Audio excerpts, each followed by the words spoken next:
Hey, all of you Tabletarians. It's Tim here with Tabletop Terrors.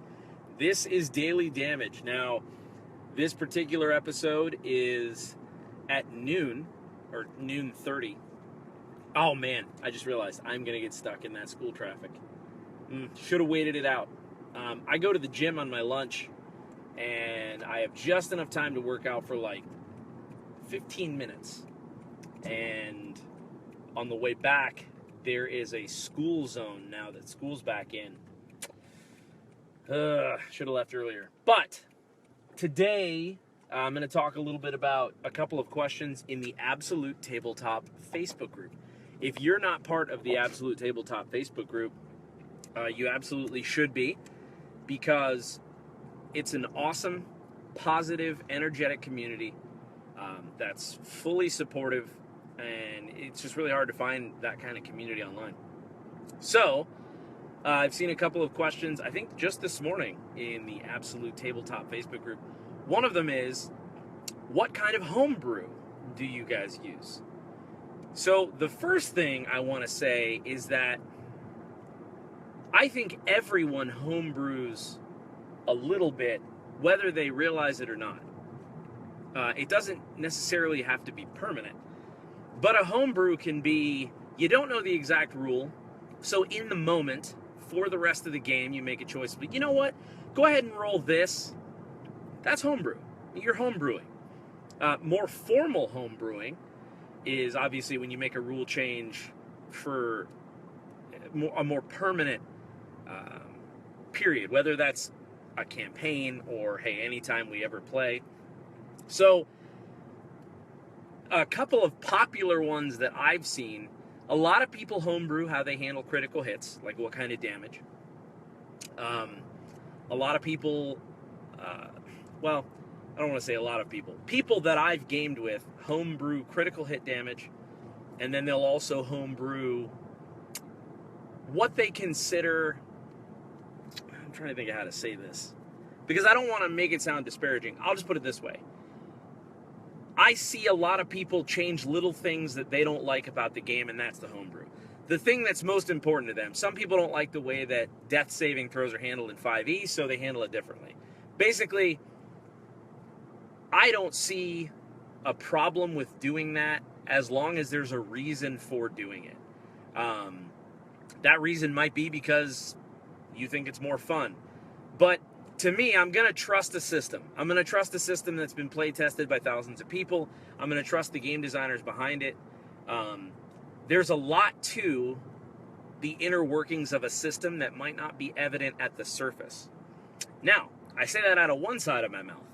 Out of the other side of my mouth, I'll say, James and I homebrew a ton.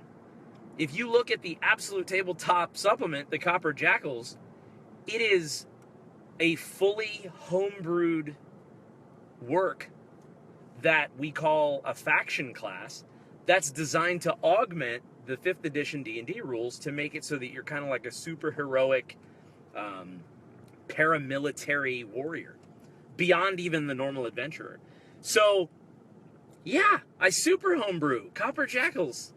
And you know, even going further, I love Matt Click's Aeronoth, the Convocation supplement, and he has a homebrew section, how to handle your Griffin mounts that goes beyond just making them animal companions.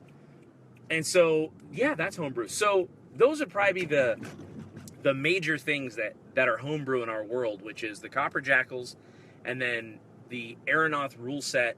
We have in our campaign world this organization called the Peacemakers ride fell bears around, and we use the Convocation as a base of that.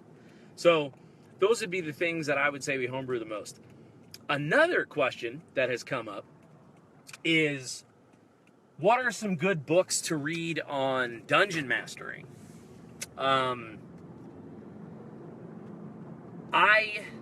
don't have an answer for that question, because I can honestly say I don't know if I've ever read a book on dungeon mastering. I know I've heard a few people recommend Sly Flourish's The Lazy Dungeon Master.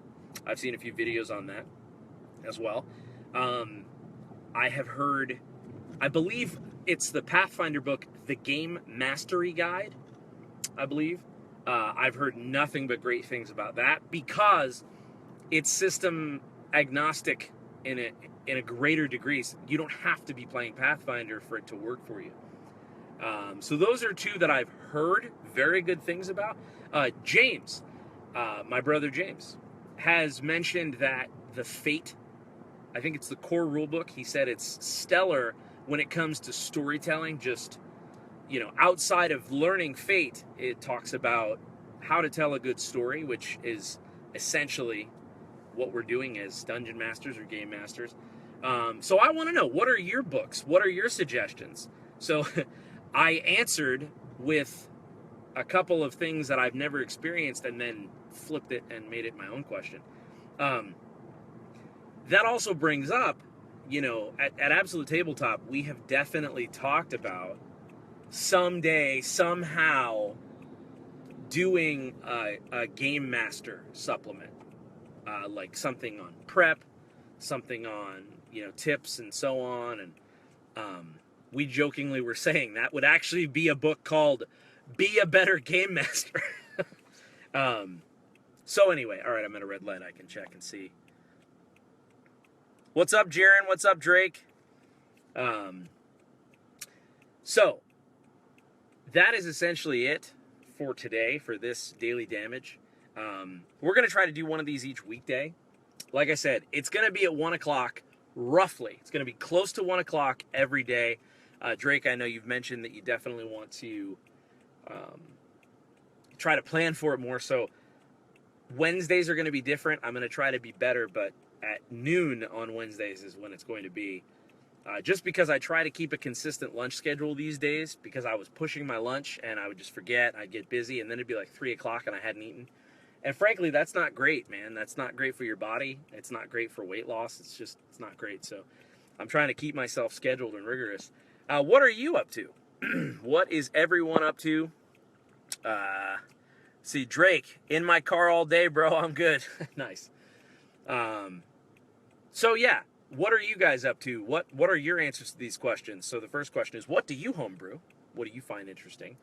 And then secondly, what game mastery or dungeon master books do you recommend or suggest? That's pretty much it. I think the rest will be sort of rambly, but I will say that I'm very excited for this Saturday. We have a Crux game going on, which is, well, the Dragon Grin campaign session 2. That's going to be a blast. Following that, I've got the Lore Keepers game on Sunday. So I get to be the game master for some of the most incredible players I've ever played with.